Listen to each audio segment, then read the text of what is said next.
Hi friends, సంటాక కబుర్లో స్వాగతం. స్వాగతం. ఇవాళ మన చిన్నమ్మ గారు ఏం చేస్తున్నారు మన కోసం? బుడంకాయ చట్నీ చేస్తున్నారు. అది చూడటానికి మన చిన్నమ్మ గారు వంటగదిలోకి వెళ్దామా? వెళ్ళాలండి. మరి రమ్మని మన ఫ్రెండ్స్ ఉందండి, రండి రండి వెళ్దాం. రండి రండి. మా సాయి అండి చెప్పమని సచ్చి మొహమాట పడిపోతున్నాడు అనమాట. అయినా సరే లాక్కొచ్చాను అనమాట. అంతా వెళ్దారా మనం కూడా.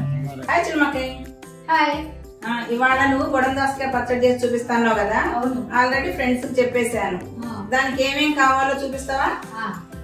బుడంకాయకి చట్నీకి కావాల్సిన పదార్థాలు: ఆయిల్, ఉప్పు, పసుపు, కారం, మెంతిపిండి, ఆవు పిండి, వెల్లుల్లిపాయ, నిమ్మకాయలు. ఇవి బుడంకాయలు అంటే ఇవి. బుడంకాయలు అంటే ఇవి. అయితే నువ్వు ముందు కోసి పెట్టుకున్నావు. కోసి పెట్టాను. ఎట్లా కోసుకోవాలి? ఇంత పెద్ద ముక్క కోయాలా? అంత పెద్ద ముక్క కోయాలి. ఒక కాయని ఇట్లా కోసి ఇట్లా కోసేయటమే. ఇంత పెద్ద ముక్క కోస్తేనే బాగుంటుంది. అంటే పంటికి తగ్గుతా.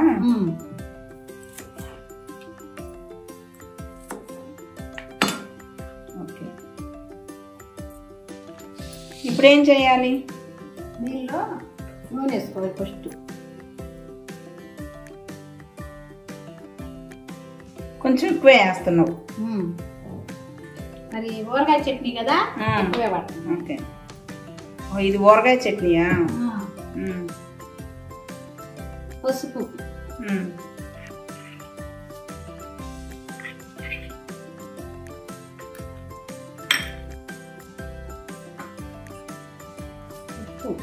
దీనికన్నా కొలతలు ఉంటాయా? సుమారు చూసి వేసుకుంటాను అంతే.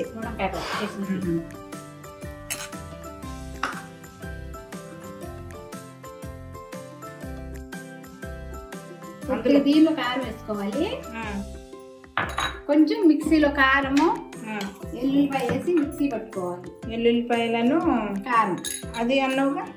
ఆవాలు మెంతులు కూడా అన్నావు. ఆవాలు మెంతులు రెడీగా మిక్సీ పట్టేసా. ఇవి ఇప్పుడు మిక్సీ పట్టుకొని వస్తాం. కలిపేస్తాం. ఎల్లుల్లిపాయ వేసి మిక్సీ పట్టుకొని వస్తాం. సరే.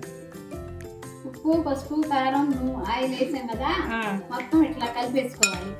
కలుపుకున్న తర్వాత ఎల్లుల్లిపాయలు వేసి కొద్దిగా కారం వేసి పట్టాం కదా, ఇదిగో మిక్సీ అయింది, పట్టుకోవాలి. ఆవుపిండి మెంతులు కూడా వేసేసాను. ఇందులోనే అవి కూడా వేసావు? వేసేసాను.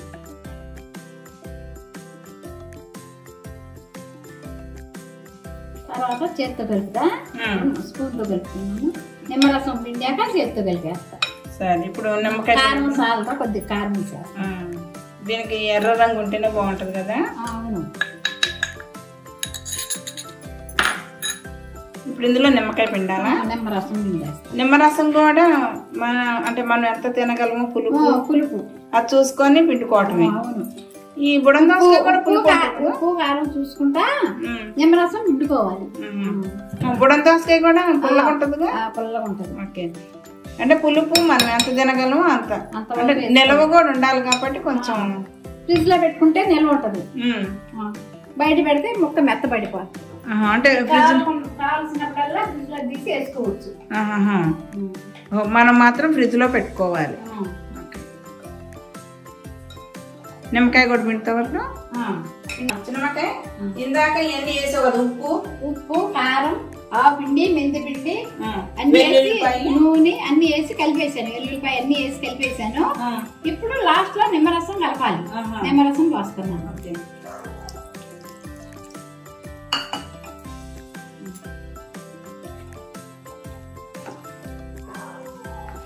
ఈ నిమ్మరసం కొంచెం నిల్వ ఉండటానికి కూడా కదా. అంటే మన టేస్ట్ కోసం నిల్వ ఉంటది, బాగుంటది. కొంచెం కారం ఎక్కువైంది అనుకో నిమ్మరసం లాగేస్తాయి. నిమ్మరసం ఎక్కువైంది అనుకో కొద్ది కారం, ఉప్పు వేసుకుంటే సరిపోతుంది. కూడా వేసేస్తాను. పడుతుంది. అంటే బుడంకాయ పులుపు ఉంటది కదా, మరీ కాదా? ఏం కాదు. అంటే నువ్వు చాలా వేసావేమో అన్న ఫీలింగ్. ఏమి కాదు, లాగేస్తే.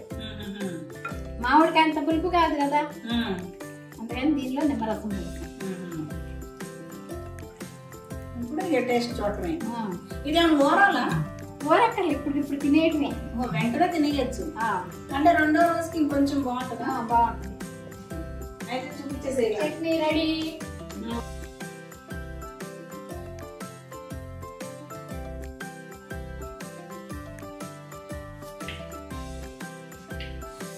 పుల్లగా బాగుంది. ఇది కక్కర్లు అడుగుతలే చూద్దాం. ఇదేం ఫుఫ్ అని ఊరుకునేటం లేదు. కక్కర్లు ఆడట్లేదు. కొంచెం ఊరాక కక్కర్లు ఆడుతుంది.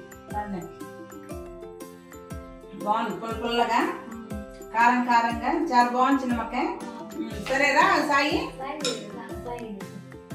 సాయి రే ఇదిగో నువ్వు టేస్ట్ చూడు. ఇందాక మన ఫ్రెండ్స్ అందరికి రెడీ చేస్తున్నావు అని చెప్పావు కదా, నువ్వు టేస్ట్ చూసి చెప్పు ఎలా ఉందో.